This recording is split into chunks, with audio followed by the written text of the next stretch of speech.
back in the days when I was hearing my uncles talk about the important cities in the world, they never mention New York or London. They always mention East Berlin, um, Czech Republic, Belgrade, all those places. So those were our go-to cities when we wanted to explore the world. So Berlin was always in my mind, and when I got here, things got really more intense because somehow this is the city where colonialism was invented. We all know about the Berlin Conference. So I got really fascinated and say basically everything about me was, at least you know, post the 18th century was decided on this place. So that was quite exciting. So I decided to stay and explore and investigate a little bit more. So yeah, this is me. When was that? When did you move to Berlin?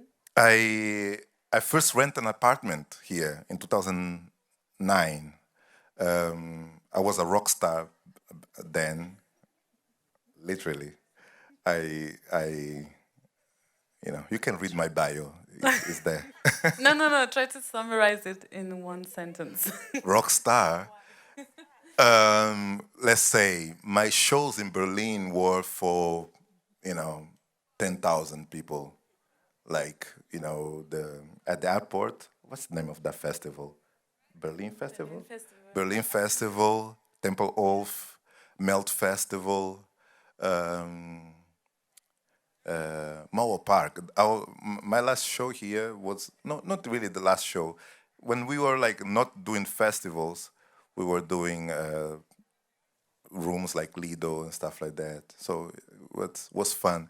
So, but the first time I came here was 2003 on a poetry festival, and I got really mesmerized about the freedom and the all the Berlin lifestyle somehow I got excite me, and I had that thing in back of my mind saying, if I move out of Lisbon, because I was living in Lisbon then, I would pick Berlin as a city, and then when the economic crisis 2008 hit Europe, especially Portugal, Spain, Ireland, Greece, like we all know about that story. I refused to move to London, which was the place where all my peers were going to. I decided I don't want to change my lifestyle. I enjoy to have my own apartment and live quite close to the center, and I could afford the rent in Berlin then. Now it's a bit difficult, but then was quite affordable, and I kept the two apartments. So I was back and forth because my band was located in Lisbon, so I was going back and forth. And then in 2016, I had enough of the rockstar lifestyle. I decided to retire the band and move to Berlin. And since I was in Prenzlauer Berg, I got the pressure of Prenzlauer Berg because you can only live there with kids. Otherwise, you're just, an outsider. So I decided to reproduce, and I have now two beautiful babies. That's when I decided to move out of Prenzlauer Berg and move to Kreuzberg. Wow. But tell me about you. I also moved to Berlin 2009, but not really by choice, like you did. I feel like I hear a lot of stories when I talk to people who are not from Berlin and moved to Berlin that it was never planned. So all the stories begin with, I was there and then somehow I decided to stay, and now 13 years have passed and I'm still here. So this is a little bit my story. But to go back, my name is Joanna. I'm a photographer slash content creator slash artist slash journalist. We will get a bit more into the storytelling part, but I would also say that I'm a storyteller, and I'm originally, my mom is from Rwanda, and my dad is German. I grew up in Rwanda though, and in West Africa and Burkina Faso, and moved to Berlin, to Germany when I was 13. I'm a bit younger than you, so. But this was basically when my life changed somehow as well, because I didn't speak German but at that time. And my first experience moving to the south of Germany wasn't that good. So I chose to move to Paris for my studies. Yeah, and from Paris traveled to Berlin a few times, and at some point decided to stay here. I guess for the same reason they knew somehow, the fact that I felt there was a lot of potential to build something that you see in other cities but don't really have in Berlin yet. I mean, we're talking Berlin 2009. And the space, just the space to create somehow. I was studying politics, so I had nothing to do with arts back then. But I felt a sense of, if I stay in Paris, I could see my life in front of me and trying to work 60 hours a week to pay my rent, just functioning somehow. And in Berlin, I saw for the first time the possibility of having like another path. So this is, yeah, why I chose to stay back then. And when photography came up into the equation? It was always there. It was always there. It's just I never felt that art could be a form of paying my rent or just a job. So it took me a few years to actually get there and realize this is what I want to do. This is the only thing I want to do, or not the only thing, but I want to create and I want to try out different mediums, but I don't want to work into politics or have a 5 days a week job where I'm trying to function. So Fantastic. basically. So, the title of the panel is basically the title that inspired the festival, telling the origin stories. And of course, there's a lot of, let's say, answers to this. I don't know. I don't want to say question, but to this theme. And what I like the most about this is that my favorite storytellers never published a book and probably never even create an art piece. And what they do is not even consider art. That's the way they communicate. I I particularly come from a family of storytellers. I have, from grandmother, grandparents, and some of them are already gone. But now I have two particular individuals, my cousins, one that is kind of our big brother in the family, and then there's another one in the middle. Like any child in the middle, they are always very rebel and trying to do things that upset the older one. I'm a middle child, so I can really relate to that cousin. I'm the oldest one, so I can relate to that too. And they are amazing storytellers. And I grew up in a city by the coast, was relatively peaceful, even though the country was at war at the time. But that city was relatively peaceful, called Benguela. So for some reason, I really don't know why. I'm kind of investigating that, but I'm not really fluent on my native languages. But those two cousins are amazing, especially the one in the middle that was, I don't want to say left on the countryside where my grandparents come from. But in fact, that happened. And the older cousin that grew up at my house and then went and became this an amazing man, he went to the army and he was fighting on the side of the MPLA, the government, and the other cousin somehow, I don't know, I don't know if was kidnapped. I believe so, even though he tried to elaborate that story and make it really more glamorous. But he ended up on the side of UNITA, which was the party that was fighting the government. And then I have in my family these two individuals, which is the story of our family. I have my grandparents, they also have, split families, one branch, one to one side and one branch, one to the other side. But hear them, and especially when the war was over, seeing the similarities of those two paths. Even one went to study in Russia, somewhere in Soviet Union, and the other one was deep in the jungles in Angola, learning guerrilla warfare from CIA and stuff like that. But those two stories are incredible, and none of those individuals ever published a book.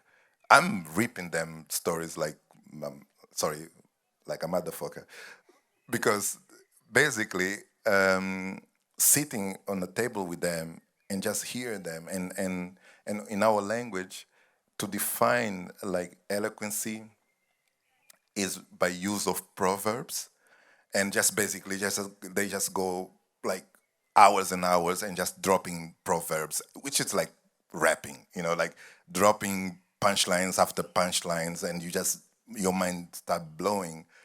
And that's more or less how I relate to the idea of telling the origin stories, which is just going to the deepest form of storytelling, where the individual doesn't need anything else beside his own experience to convey an idea, convey an experience. So that would be your definition of telling the origin story? Exactly. Or okay. Just not having not be restrained by the format, and that's why I even invite you to be on this panel specifically, because when I look at your photographs and your art, I you are telling me a story, even though you don't use the word per se, but I just stand there and look at those images and just diving into the what the characters are trying to tell me and so forth. Well, thank you for seeing this part, I would say. To be honest, I actually wanted to write a book. And I remember that moment because I was always good at writing, and I always thought writing is my tool somehow, if I needed to choose a tool. And I will always remember that day where I speak three languages. I speak German, I speak French, I speak English. And somehow I use these languages differently depending on how I feel. If I want to translate something emotional, I'd rather use French if the person speaks French. And German for me doesn't really work in that way. It's just I just remember sitting there looking at this blank page, and I was blocked because I didn't know which language I would use. That's how it started. That's how it started. That I choose photography because to tell stories, because I wanted to tell stories, not mine, but the stories of people around me, and couldn't find the right format back then. And it wasn't a conscious decision. It was more the decision that I realized I can't write because I don't know which language I would choose. So I just gave it up and picked up a camera. And first I was just documenting my life, I would say, or the people in my life. And 10 years ago, around 8, 10 years ago, I decided that there is nothing else I want to do, basically. And I do portraits. It's hard to describe one's own work. But try. So I use So I'm gonna go back to. I used to work professionally, earn a lot of money with it, do more like lifestyle things, and then I had this little crisis, and since then I focused more on. I realized what makes me happy is telling those stories of the people I photograph. By having this exchange, because I don't see photography as a one-way thing. It's always an exchange of energies, an exchange of time, an exchange of stories. You know, in the process, there are countries. When I travel back to Rwanda, for example, they don't want me to take the photograph. You know, somehow photography is also involves a lot of trust. I know in this Western world it's not the same anymore because people just do it for money, but Or vanity. or vanity, true. But I chose for myself that I wanted to use it more as a tool to meet people that I'm maybe too shy to meet in real life, or to, you know, I wouldn't go up there and say like, hey, tell me your story. But with my camera, I could say, hey, is it okay if I take a photo of you? And while taking the photo, I could ask all the questions because I'm curious, but I'm shy, so it doesn't fit together. So photography was my tool to break the ice, basically, and approach people that I find interesting, and also during the process, which takes 2 to 4 hours, I would say it's enough time to get to know someone, you know, and you open up, the other person opens up, and even if the result is not their story on paper, the result is an image, you know, of something that, I don't know.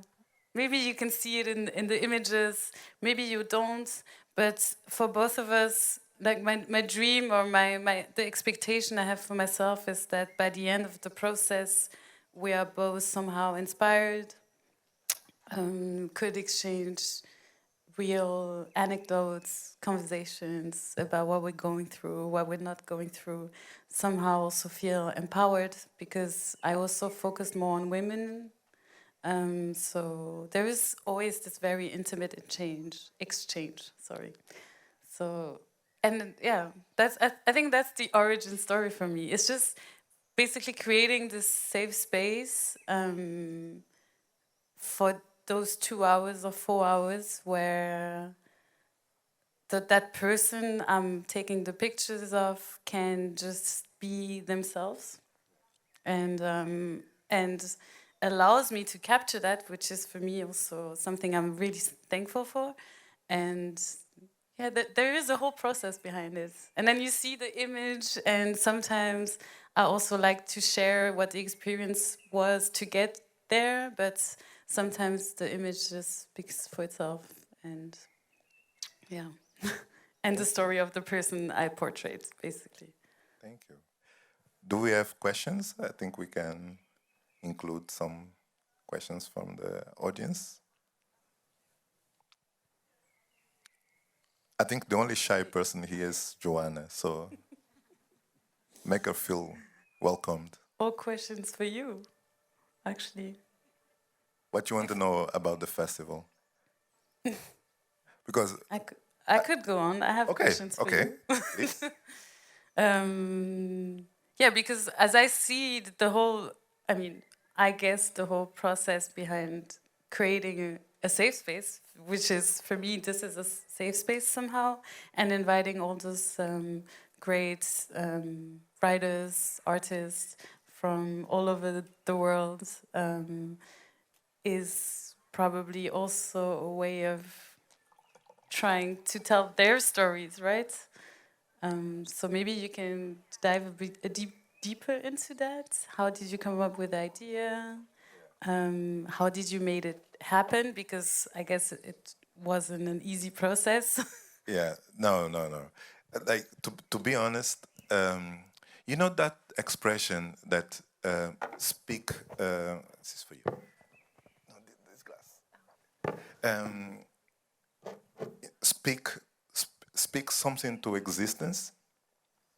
So Uh, I went to the first African Book Festival with Olomide Popola curating at Babylon Cinema, and I went there. I I felt like you know really impressed, and I text one of my favorite writers in Angola, Agualusa, and say, why I never see Lusophone Portuguese-speaking writers on those meetings. And I went to a few festivals around the world, especially in the West, that they claim the word African literature, but somehow there's only English-speaking writers on those panels. And I first comment, of course, internally, and then I went to another panel, and then I started getting more confident, and then I just start approaching certain writers at the foyer, and there was this writer that was sitting next to me called Zukiswa Vanner, and and then I say, "Oh, I'm from Angola," and she immediately say, "Oh, Angola, I know Onjaki," and of course, knowing Onjaki is the only Angolan adventures writer that he goes to places that none of us ever dreamed of going, but somehow he finds a way to get there, and I admire him for that.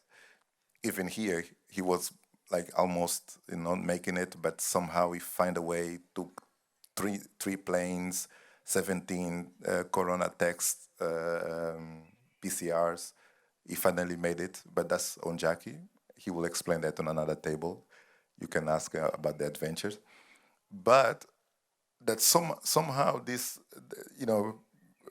question of why there's no Portuguese speaking writers on those panels, and I somehow say that loud to Zukiswa, and and went my life. And then second edition, I was like a little bit more familiar, and I saw also some friends that I met in some other festivals. And then I also started making the question. I don't know if the organizer of the festival heard me then, but definitely they heard me when I went to London to Africa Writes, another festival similar to this one, but of course in the UK with all the fanfare and the magnitude of the British Empire. The festival is amazing, by the way. And I had a table there, really, really like 12 p.m. or something like that, really early. Like no one really cared about that type of table, but it was packed, crowded, and I believe two organizers of the Berlin Festival were there attending. And I say that really verbally. I say, yes, there's no Lusophone writers on African book festivals. I wonder why. And then I was traveling in Brazil, enjoying my time on a place where people speak Portuguese and look like myself, the 52% of them at least. I received an email from African Book Festival asking me if I wanted to curate. That was 2019. I found it like, usually I refuse the type of invitation because it's just a lot of work. I know that. I just provoke people. That's why I say, like, why there's no Lusophone writer is not because I want to curate. I just want to provoke and someone to think and decide to invite people or even invite myself or invite me. Yeah. And then the email was in front of me asking me to curate a festival. I asked them, reply, are you sure? Because I never did this. But yeah, you are the right person and so on and so forth. And I say, yes, my responsibility will be definitely to bring Portuguese speaking writers. But then Corona happened. So we had to postpone the last year's April edition.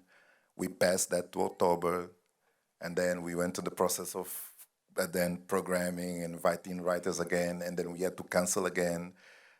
And then I was already, maybe thinking of doing something online because everybody was doing online events. But I was resisting because even though I love online events, as a writer, I hate festivals. I hate sitting here, people asking me about my books. I just hope that people just read them and take their own conclusions. That's my dream. But of course, usually when the publisher is in attendance, we just sit there, behave, and sell the book. But usually, I know how a writer thinks and feels. So when then the proposal of going online, or at least try an online format, we did in January. The events are on the InterKontinental website, YouTube page. Go there; they are amazing. I tried a different format, and that somehow gave me idea to when we could have people again, we would we would try to break a little bit the format, bring more music in, and try to have like a day in the park, a picnic or something like that. And of course, I try to keep the Lusophone and the Portuguese writers, to have at least the majority of them here, because there's only five of us writing, you know. But I try to have them here, but then the delta variation screw us again, and we had to adapt and change a little bit the program.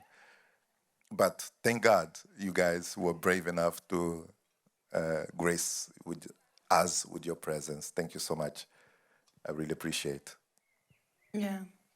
And wow, it sounds like I will definitely write a book about this experience. a whole Absolutely. journey. Yes, and definitely I will never curate again. How do you feel now? Apart from definitely, I will never create again. Can you be Relief. grateful for what's No, you made absolutely. happen? I'm And very relieved. I really hope that I can entertain you guys, not only with my two turntables there, um, because I'm more fluent with music, because I always feel like when people dance, they are the most honest. That's why I love music, even though I'm a terrible dancer, but I do not shy away from making fool of myself at the dance floor, because I'm just being honest. And I believe when you are honest, people enjoy and somehow gravitates toward what you are trying to say. Um, so I hope like I will manage to, even if you just nod your head, I'm good with that. But yeah, that's more or less the process. I wanted to add something, but you actually said it yourself. Like when you are honest, you attract the right people for yourself. So I'm gonna go back to exactly that. So if you say, so you would say music is more your tool or your Yeah, preferred to break tool? the ice in a way. I Okay. don't introduce myself. Oh, I'm Kalaf, a writer. Usually people think I'm intellectual when I say that, even though I really say intellectual stuff sometimes when I'm inspired. But when I say I'm a musician, people somehow feel like more of a connection. But I like to, you know, it's such a luxury to be able to work with music, because it's an art form that is so fast and so immediate. Like you can affect someone with a sound, yeah, and we all can make sound, like even if it's like out of tune, out of key, sorry, and out of tempo, but sound is definitely the best form of It's language in a way. or Yeah, maybe the best tool to trigger emotions. absolutely, and Yeah. to be part of that and understanding that is something. Again, I also need to explain. Even though I'm a rock star, I don't play any instrument. Yeah, I don't dance and don't play instruments, but somehow I managed to attend the Berlin Festival and play for 10,000 people. Yeah. I wrote a book about it, by the way. There's the Portuguese edition here. The English edition is coming in 2 years, but I manage. But Which maybe that's a good transition actually to the writing.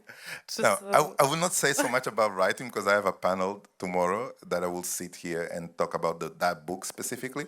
But in a way, um, I believe I get away with it, not playing any instrument and not dancing particularly well, and still find a musical career, because I was telling stories. I even though it was dance music, mostly instrumental, I I love techno. I love house music. I love, because for me this is, it's all African music. Yeah, it's all starts with the drums and all starts with the rhythm, and there's no any more rhythm place than Africa. Sorry, with Europe. But you guys are good with melodies, though. I give you that. But rhythms definitely is our thing. And I love dance music because of that, because you don't need any other tool beside the drums. And the drums is the, for example, is the weapon of choice of weapon of the griots, for example, like in West Africa, The like the, people weapon telling of stories. choice, I think you Yeah, it's say. like, so for me, um, the best way to connect with someone is by beating a drum.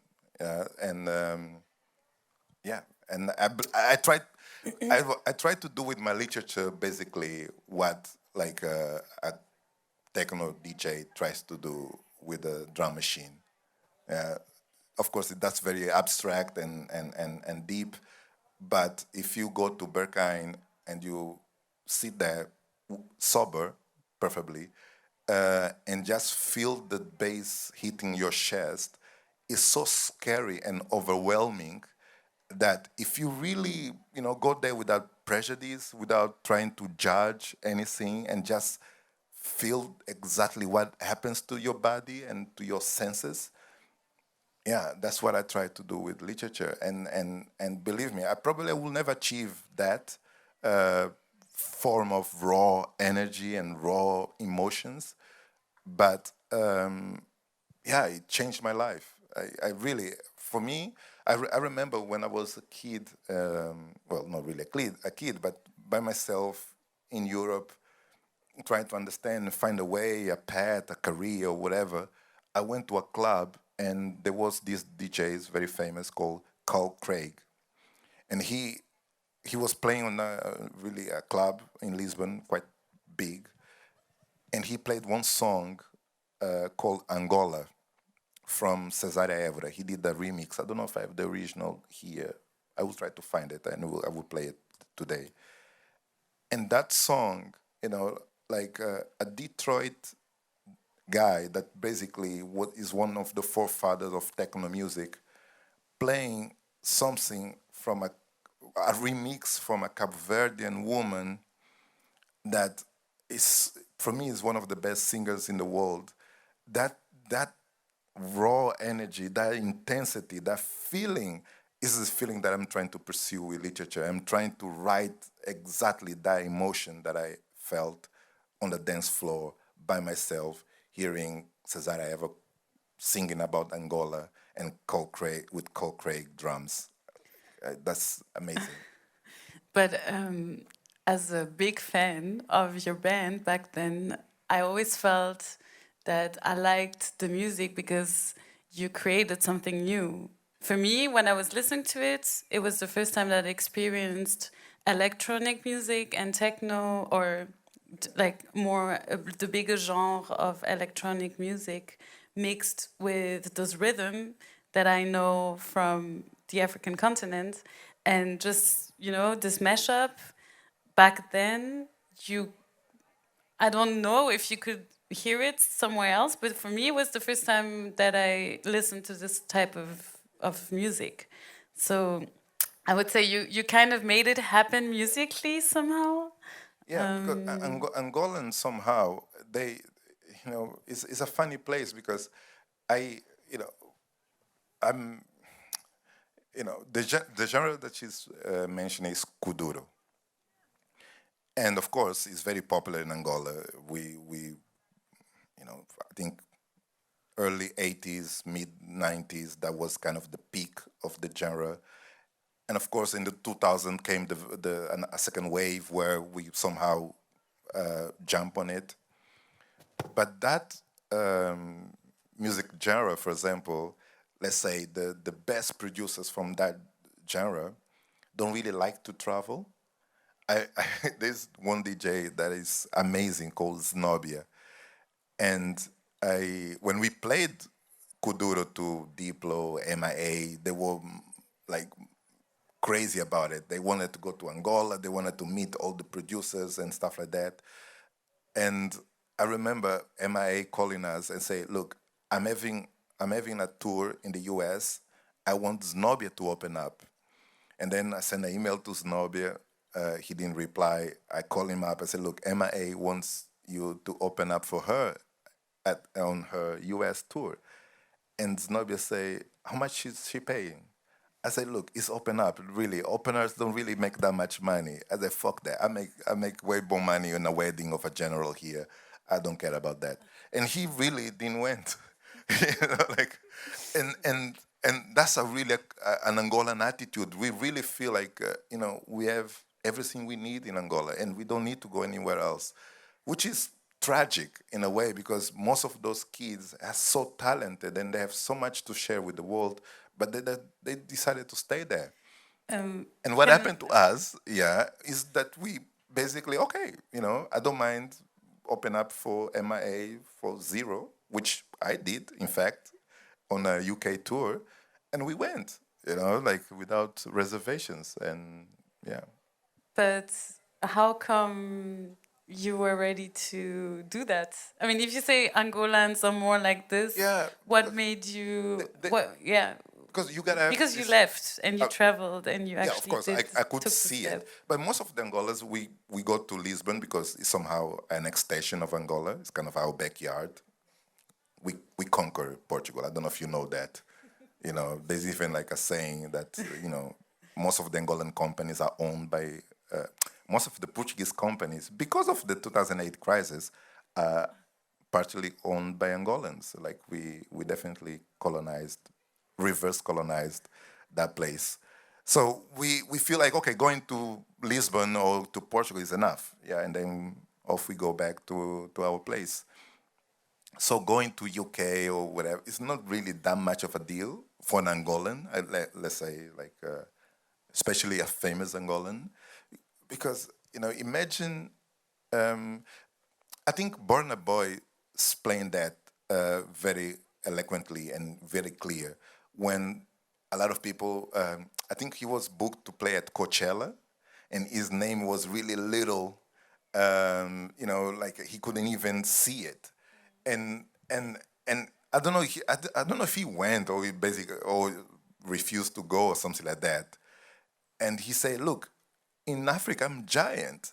That's why he titled his album. I think the album that made him like a global phenomenon, African Giant, because he was huge, sold out stadiums and stuff like that. But he goes to Coachella and they put in like really tiny, tiny, tiny letters, and he didn't accept that. And somehow, even though Zenobia could really make something for himself on that tour and change his life forever, but I also respect that attitude because it's not my quote. I just I like to use. I think it's a filmmaker from Senegal that says that the Western or it's not our center. We don't look From a movie. Sembe exactly. Um, Sembe. I find this so important, to for you to have your own center. Like, do not gravitate towards, different satellites just because, the grass is green on that side. And be brave. And that bravery. There's nothing more kuduro than that. Even though he refused and didn't really pursue a career per se, but at the same time, him not accepting, he was just genuine and honest about his craft and about his way of seeing himself and the music that he creates. I admire that at the same time. So in the end, we end up with a story. I can say, oh, there was a day that MIA tried to get Znobia and he refused because he felt like he was better off in Angola than in the US. So his way of telling the origin story was just to be himself and decide not to go to MIA. Yeah. Was it for MIA? Yeah. To travel. So basically, another way of telling the origin story is to, which it sounds so easy, but it's not. When you navigate the world, Yeah. being a marginalized Requires bravery. group or person, just to be yourself basically and to share to the world what you have to offer, which is hard when there is no room for that, no place for that, no. Yeah. And most of the people will call you crazy, because even the people that are next to you, when we say, "Oh, you know what, I will play at Coachella, I would headline." Imagine like Burna Boy saying to his peers, "You know what, man, they written my name too little. I don't accept that. I will go there and my name will be on the size that I want to be." You know, and people call you crazy, even the closest and your colleagues and stuff like that. And you need to be actually crazy, and believe in yourself, even if you have doubts. But that bravery and having that self confidence of just moving forward and not really hearing so much, and try to be honest with yourself. But because it's very hard to, for any artist. I'm not saying only just literature or music or even photography or movies. Any art form requires a good sense of bravery, because there's no more lonely place than the creative work.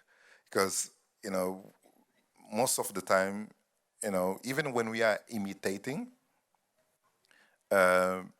there's no space for failure, because failing for us means no eating, yeah, no roof above our heads. So there's no room for failure. So I really, I have a huge respect for the creator, for people that decided to choose a creative path for their lives.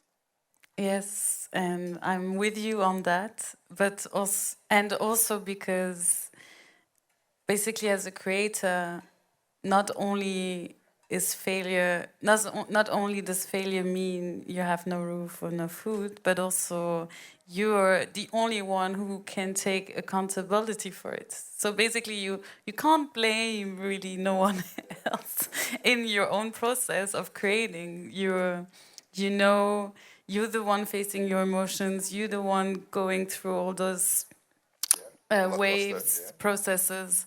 You have, like you said, those moments where you're very lonely because it's hard to explain to others what's happening in your head, and it's not like you have a job and you can blame it on your boss because your boss is not paying you enough. It's like you're your own boss, so who are you gonna blame? Yeah. It's scary sometimes, but yeah. But the reward. Yes. Maybe we should also talk about the positive sides. No, it's absolutely amazing. I couldn't choose another life, but please, I don't know how many creatives are in the room, but if doesn't matter. We all of us have our own, rule or role to play, but please be kind to someone that is trying to sell a book or a song. Especially like if you can afford, don't ask for a guest list or anything like that, or a freebie. Just go there and support. Like I saw the sign. We have 5 minutes, so I will take those 5 minutes to play the Carl Craig song. But Yeah. can I ask Please. one last Okay, one more. question? You can just answer in one sentence because there is going to be the talk tomorrow where you're going to say it.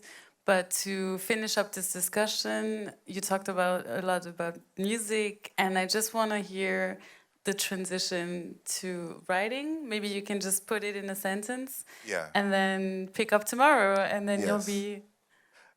I'm a writer first, but when I was trying to make a living from writing, I even started writing poetry first.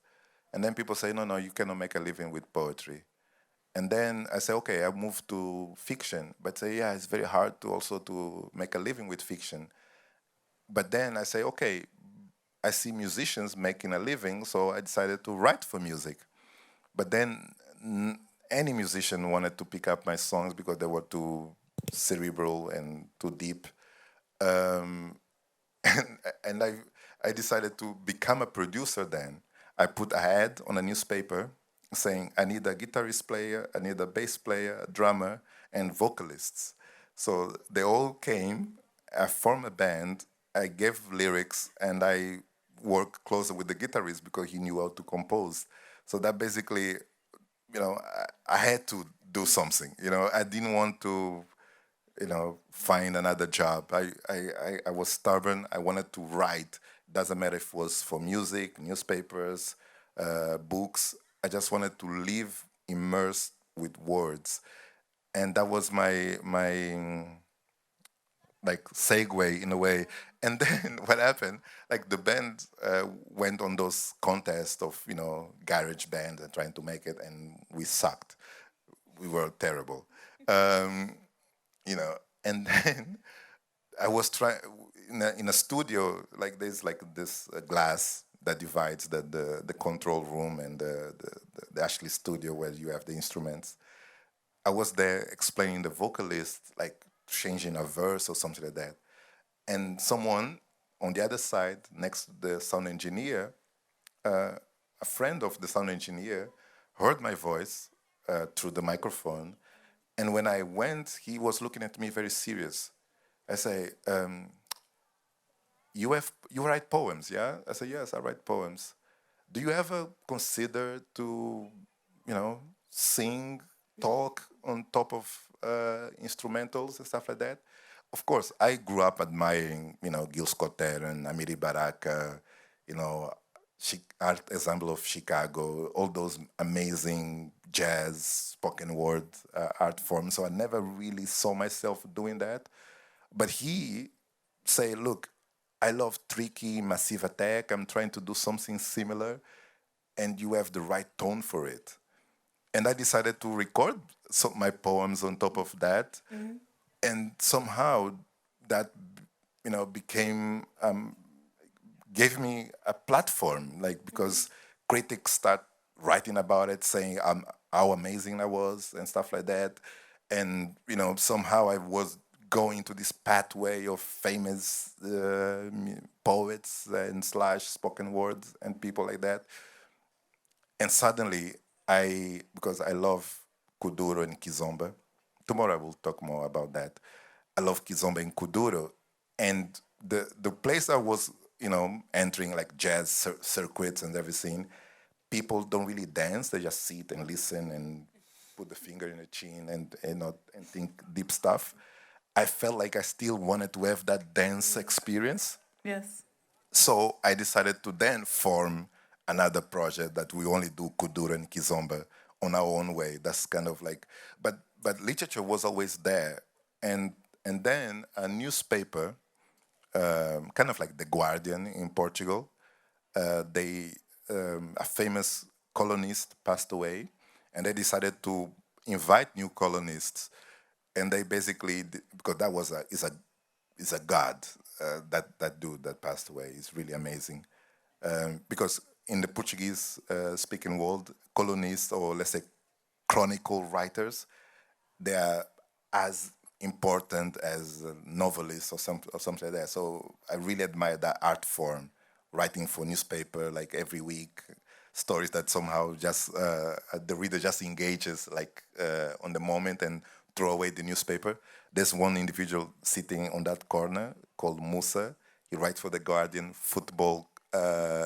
He has a football column, and it's just the most amazing reading that you will ever read about football, because I hate football, but I love to read people intellectualizing and writing about football. And Musa is one of them, and he almost write as close as one of my heroes called Nelson Rodriguez, a Brazilian guy that writes amazing books about football. And he was almost blind, which is a funny story. He will go to the matches and just like hearing and having that again, same emotion that I felt here in Call Craig on a dance floor. It's just that emotion. And man, it's, well, another day, another time.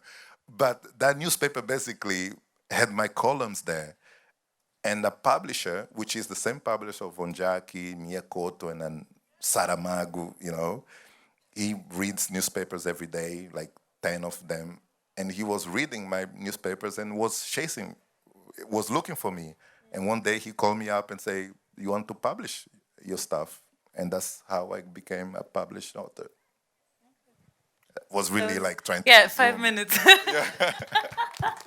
Well, thank you for sharing Thank you so much. the story. And I mean, you say you're never gonna curate again, but my feeling is actually you're the born curator for maybe not just this one, but different events where everyone can come together. Maybe in 5 years or something like that, I will think about it. But now, no, thank you. Another one should take the torch. Okay. Okay. So another applause, and then you still play the song? Yes, I will. Give it up for Joanna. Thank you. Thank you so Thank you much. for coming.